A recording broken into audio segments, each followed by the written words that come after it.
In this episode, we discuss the NFL's position that its diversity efforts and its hiring make the league better. And we'll put this against the backdrop of the current public hostility that we've seen towards DEI policies in the federal government and in private companies.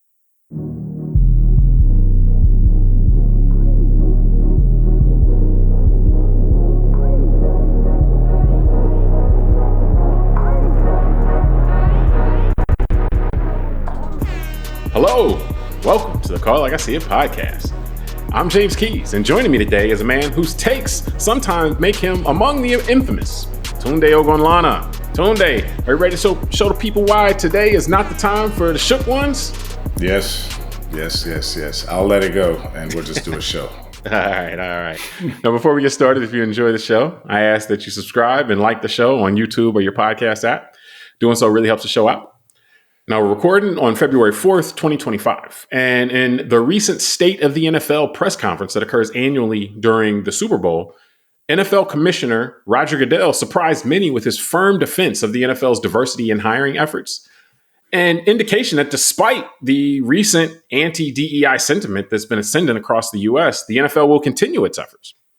Now, when confirming this, Goodell specifically stated that it, quote, it does make the NFL better and that the efforts are, quote, fundamental to trying to attract the best possible talent to the National Football League, which is not some bleeding heart justification for this, notably. So, Tunde, with the high level of backlash we're seeing against DEI and diversity efforts in businesses that employ these, what is your thought on the NFL so publicly doubling down on its diversity efforts and touting how good they are for its business? It's an interesting inflection point of this, I'd say, moment that we have culturally that I know you and I didn't bring up. Other Americans, our fellow Americans, have brought up this DEI thing in a way that is, showing their insecurity in a way that I haven't seen in my lifetime.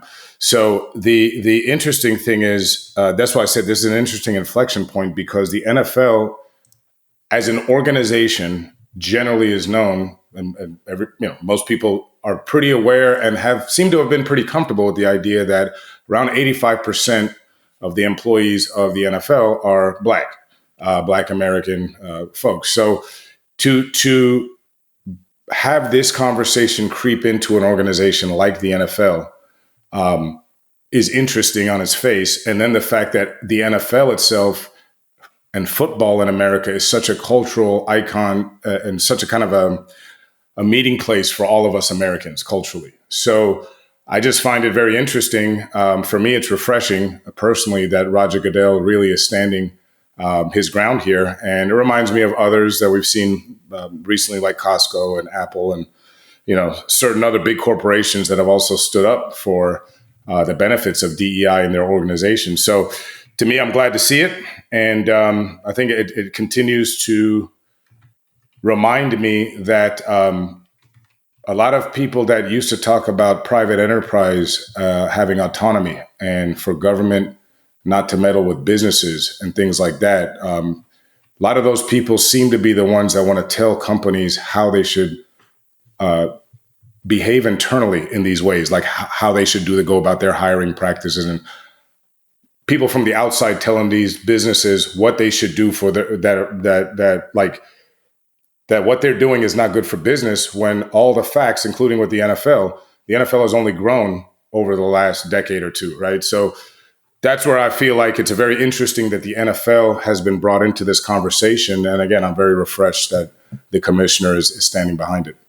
Yeah. To me, I think the NFL did a really good job of tying what they're doing to the why they're doing it, because I think we get lost a lot of times in the discussion of what we're talking about with efforts to increase diversity in hiring, whether you call that DEI or whether it's called affirmative action in some instances or whatever. But what you're trying to do, what the NFL recognizes, and Goodell actually talked about this, is that there is a tendency to, when you're looking to make hire, you talk to the people you already know, or you engage in nepotism, or you hire your friends or your family, all these types of things, and you don't really canvass and really try to identify all of the potential candidates and then weigh them in a way that will allow you to find the best people.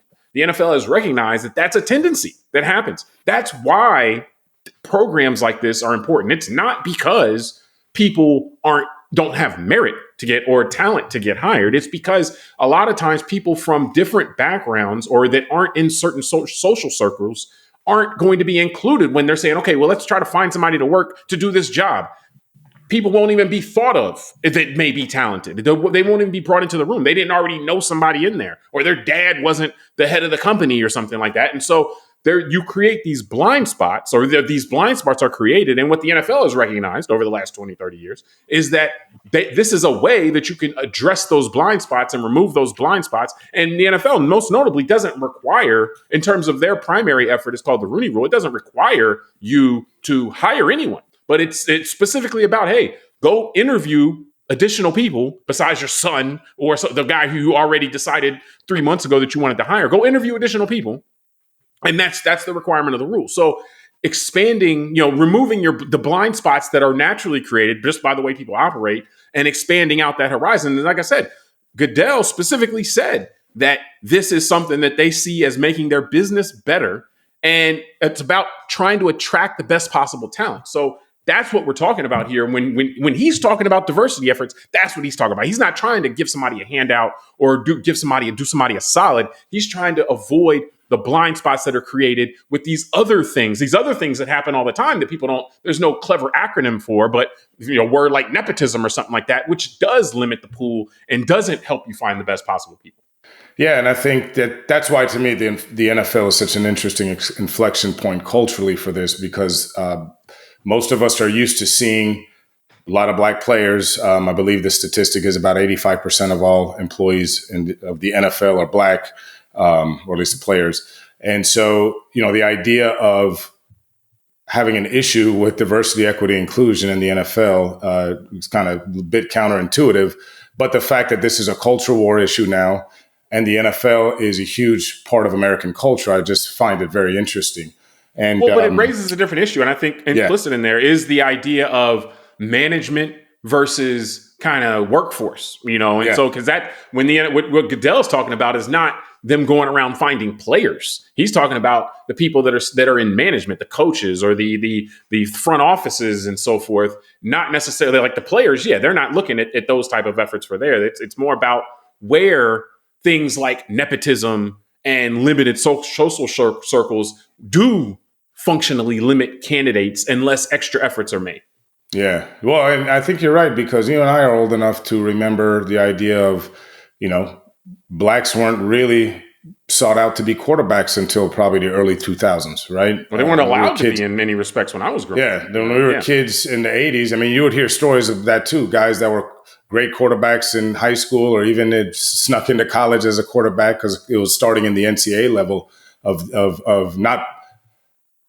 discouraging black quarterbacks from playing that position as they went higher in the ranks. So guys became kickers, safeties, all that, when they were actually really skilled quarterbacks. And let me throw you out some of the rationale for that was that the black players weren't either strong enough from a leadership standpoint, or they weren't smart enough to do these types of things. And these were the things that were being thought of and said in the 80s and 90s that I remember hearing I was growing up then. And now we're about to have a Super Bowl with two black quarterbacks playing. And this is not like the first time. Like, it's not even MVPs and stuff like that. So it's interesting how, because you kind of hear these justifications now as far as competence, like, oh, well, if we bring in different people, if it's not just the boss's son, then somehow we're not getting the most competent people or something like that. Yeah. It's going to make a joke. No, I'm just thinking, as you're saying it, I'm thinking that just happened to the U.S. government, did it? Hey, I don't care if they're competent or not. Just come in. They're my buddies, my kids and my friends. Yeah. We can't. But anyway, that's a whole different conversation. Inclusion. Just get all your buddies in. People won't have a problem with that. That's where the DEI stands for didn't earn it. That old thing. But in any case, just finishing up on the NFL, I think that's a great example, James, of in our lifetimes, and we're in our 40s, so we're not super ancient. There was a cultural meme, if we can say it that way, and the cultural meme was that blacks couldn't play certain positions in professional sports because they weren't smart enough. And I think there was a competence issue, which mirrors what we hear sometimes now, as far as, oh, well, this is really about finding the competent. Like, and when you do DEI, you're lessening, you're bringing in people that aren't as competent. And so we literally heard the same thing about black quarterbacks. Yeah. But, Well, I we've want heard that. like Yeah, no, and that's what I mean. We're starting to hear that more and more in our society with other topics, and that's what I mean in these recent years.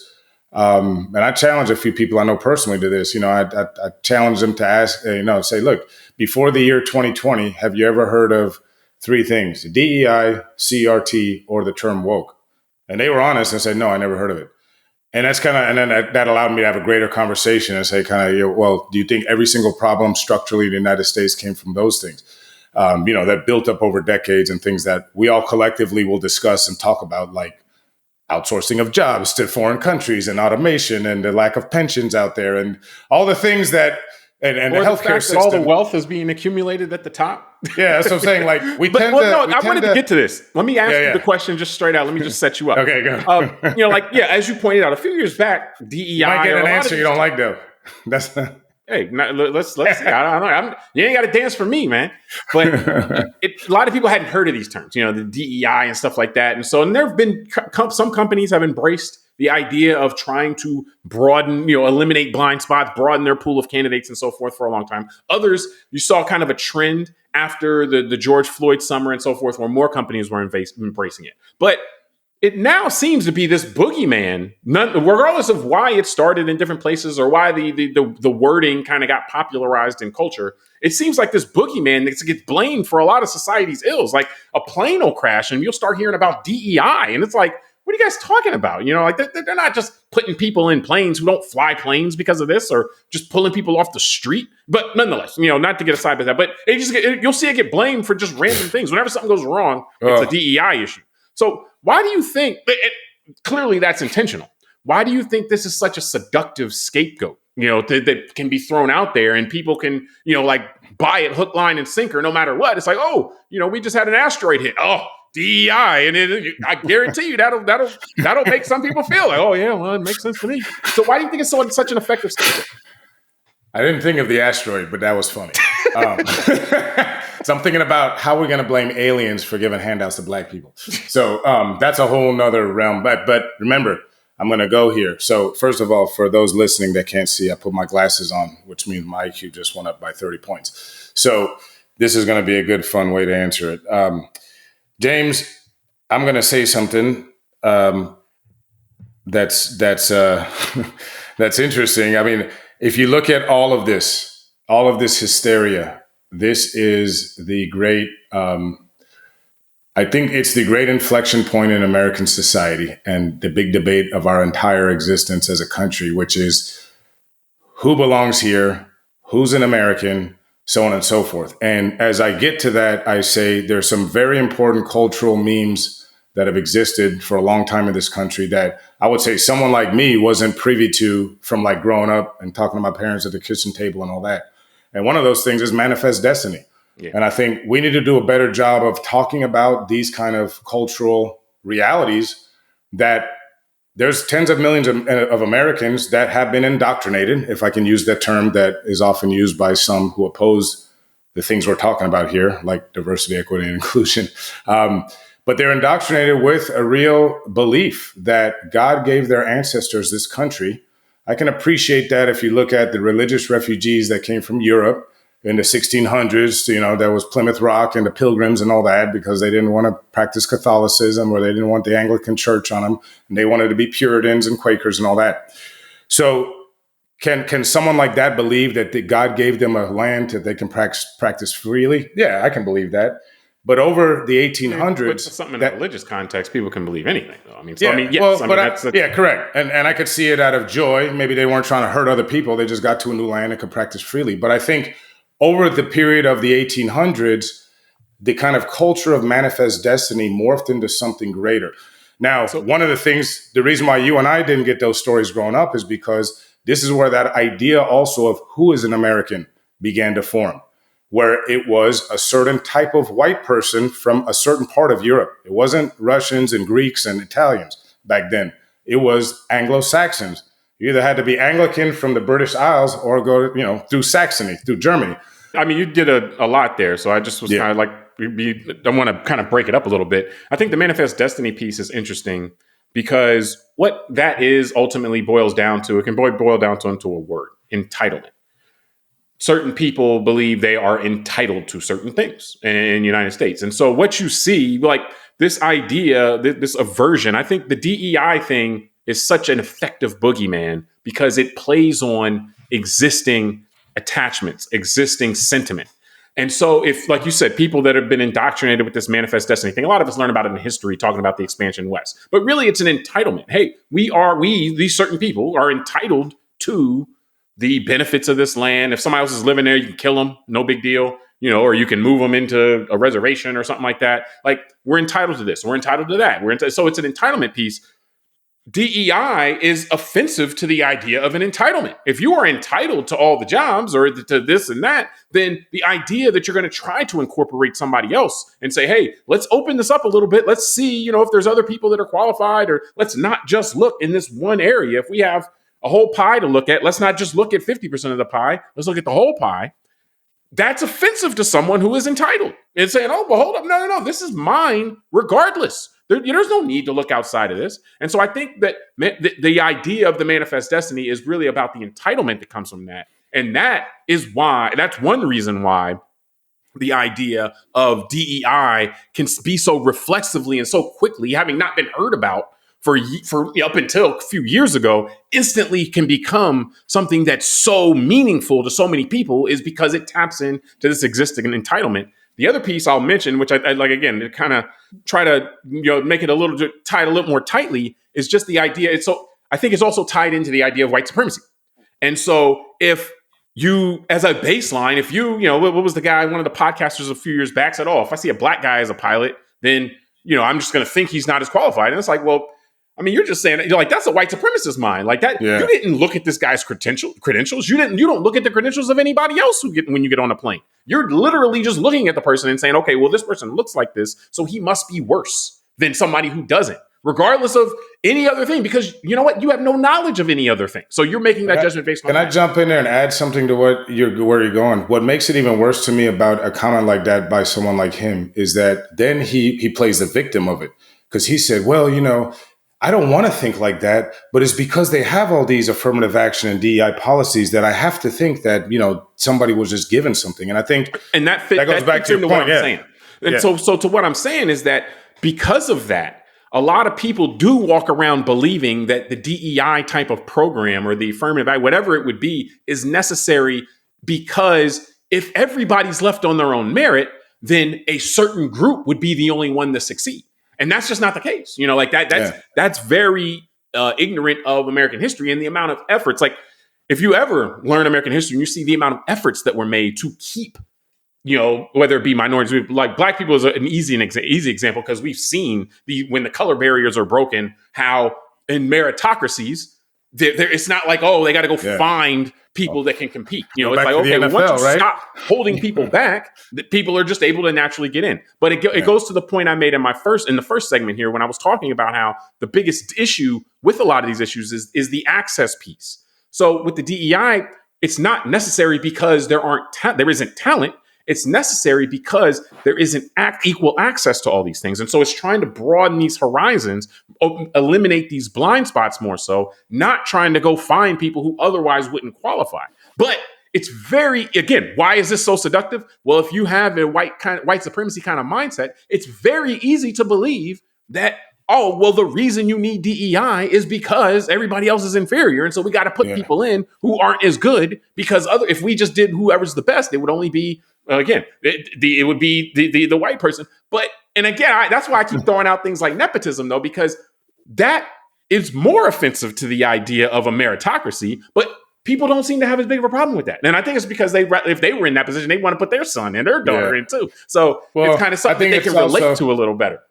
Look, I think it goes back to tribalism. I mean, I'm not going to sit here and assume that most Americans of any stripe are comfortable with everything they're seeing so far in this early part of this administration. But when you're talking about the nepotism thing, and we look at the amount of family members, the fact that the daughter-in-law was put as the head of the RNC with no experience in kind of politics and stuff like that. You're right, James, because like, if we're talking about merit, you would think people have the biggest problem. A lot of these people don't have merit, right? And this is the thing. There's a lot of qualified people that have a lot of merit who have the same ideology as the people who are being put in these positions. Like, it's not about that there's nobody competent kind of on the American right or anything like that. It's like you said, this is straight up nepotism, cronyism, whatever you want to call it. And this is the interesting thing to me, James. They're both. Those are both. So, you would, again, if you were truly about, we have a problem with getting the best people in, you would think that the biggest issues you'd have would be nepotism and then cronyism as well. But that's why to me. So that's why I want to talk about the DEI really as a misdirection, because that's really what I think is going on. I mean, listen, the press conference, everyone made a big deal last week. I think that clearly, I'd never been in a leadership class that would have taught me to behave that way as a leader. However, if you want to stay focused with it, what else was going on that day, right? We had confirmation hearings in the Senate for very important positions like FBI director, National Director of Intelligence, all that kind of stuff. So from a misdirection standpoint, what do you think some people would want the evening news to talk about when Americans are done with work watching TV? Do they want them talking about these people being confirmed who may not be qualified? Right, because of what we're talking about, it's maybe not nepotism, but cronyism in this case, or would they rather have the news talking about the cultural explosions of, he talked about race and these which people will drive clicks, which will misdirect everyone so that they can continue to do what they want. I mean, it's so there's a couple areas I want to go, James. One is the history part, which you mentioned. And I'll go through this real quick because, again, this is real life stuff. We live in a state where 2 years ago, our governor banned the teaching of Black history in schools. He didn't ban European history, Hispanic history, any other history, just our history.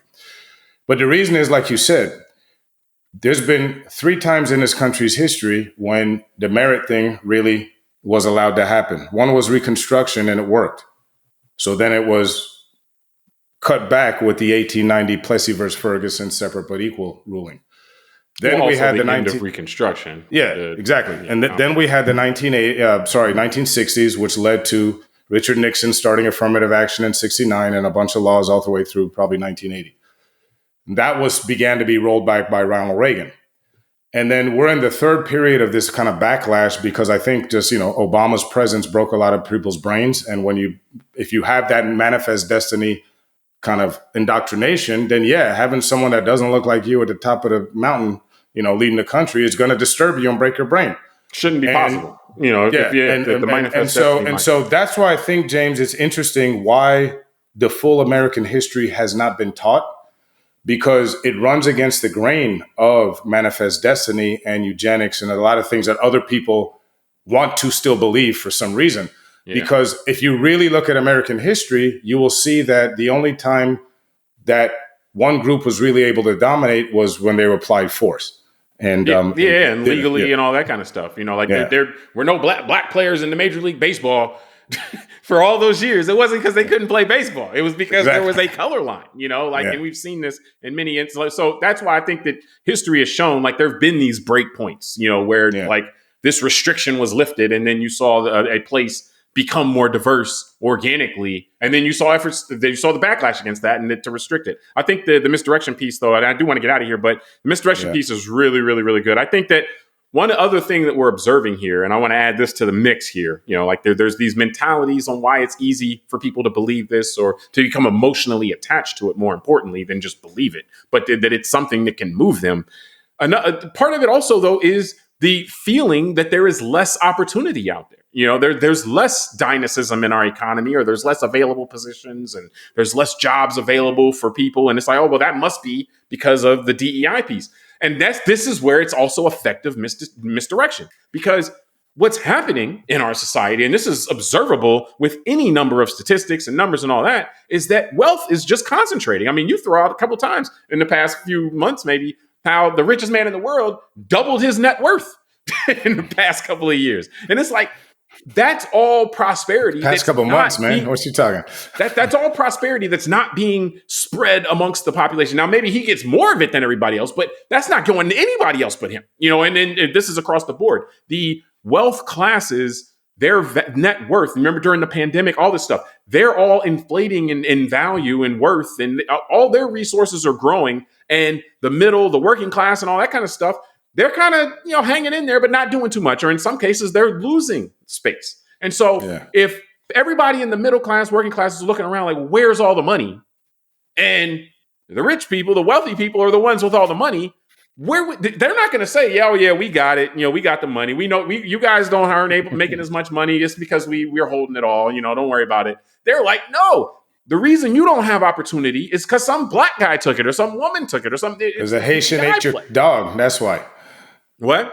I said because a Haitian ate your dog. That's why. Well, but more, that's a separate issue. I'm talking about. That's my point. That's misdirection. That's the sentiment that there's less opportunity. The reason there's less opportunity is because there is less money circulating through the system because the people at the top are hoarding all all the spoils. They're taking them and they're hoarding them. So there's less money flowing through the system means less opportunity.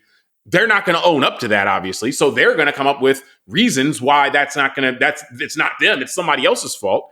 This seems to be something that's very fruitful for them as a misdirection on why there's less opportunity. So I think that you put all that together and it's pretty easy to understand why this is something we hear a lot. And I think we're going to continue to hear a lot because every time there is, there has been a greater sharing of opportunity and growth of opportunity for all Americans, there's been a backlash against it every time that happens. And so, and we're living through the backlash right now. And there are many reasons why there are many interested parties that have reason to continue this going. So I think we're going to see, I think we're at the front end of this. And so it is, I agree with your sentiment from the beginning. It's good to see the NFL being like, no. This works for us. We kind of see our blind spots. We see how we can make ourselves better. And it includes this. I think that's helpful. And then it's also good that they're willing to not just, and they said this specifically, we didn't get into this because of some trend and we're not going to get out of it because of some trend. And so I think that's commendable. And then they're not the only company, but it was very public that they did that this week. Yeah, no, I know we want to wrap up. I'll end on this. I mean, I think that, and to your point, that I'm glad that there's other large corporations whose share price have skyrocketed that are maintaining. The money doesn't lie. If you look at Costco's more than doubled the return of the S&P 500 over the last 5 years. So, and they're one of the ones who are publicly saying that, hey, this works for us. We do it. And this is our thing. Yeah, but no, I think just to wrap up is, that's to me the sad part of this is that. The misdirection is being used for a reason. And it's like the American, or at least not everybody, but the people that respond to this kind of stuff are showing us who they really are. Because DEI, what everyone is finding out now, after they effed around before, is that DEI, actually, blacks aren't getting the benefits of DEI in terms of all of it, right? The largest benefactors. Or even the primary, they're not the primary beneficiary, It's white women who are the primary benefit. And I'm not here to bash white women. I'm glad that, they can benefit from it. But then also it is truly about diversity of a lot of different times. So white military veterans are going to lose access to benefits from DEI, white disabled people, as well as white religious minorities. So people in religions that like maybe Mormonism white, or you're Jewish. talking white, people of all races that have those. Yes, I am. But what I'm saying is the anxiety around DEI has painted like it's some handout to black people. And what I'm trying to say is this is the misdirection I'm explaining. Yeah. That's what helps make the misdirection more effective. That's why the immigrants that were eating pets were specifically Haitian. That's exactly what I'm trying to explain. Because it taps into something deeper in the people. It's like a bird call, basically, for the people who respond to that. It hits them 100%. Whether it's go to Philadelphia, Mississippi, and say I'm for states' rights. Certain people that kind of just it's like a dog whistle, literally. Certain people it just passes over, but the people that hear it, it's like oh, and they get he's one of us, And so that's where I'm getting at is I think we need to have a broader conversation in America is why this misdirection is always so effective. And we could think of like you said, Philadelphia, Mississippi. Willie Horton's another example. It always works, and it's being pulled out again. And like you said, it'll be more. I don't think the conversation needs to be about why. I mean, I think anybody who looks at this understands why. I just think the issue is there are certain conditions that make it more conducive, make it more effective than other conditions. And so, and I've told you this many a time, and I'm not going to get into this now. We'll get out of the show, but I don't think it's a coincidence that the civil rights movement was effective 15 years after the New Deal. I think that there are certain conditions in society where the scarcity messages, the tribalism, tribe people against each other messages are more effective. And there are other times when they're less effective because the civil rights movement wasn't the first time black people tried to get rights, but that was the first time that they were able to actually break through and get some stuff, make some stuff happen. And I think there's no coincidence that that's also the time when wealth disparity in the United States was at its lowest. So, but I'll leave it at that because I can go on that. That's a whole nother. Okay, Bernie. Okay, Bernie, you had your moment. Hey. So, but we appreciate everybody for joining us on this episode. We're going to have a part 2 as well. So check that out as well. And we'll talk to you soon.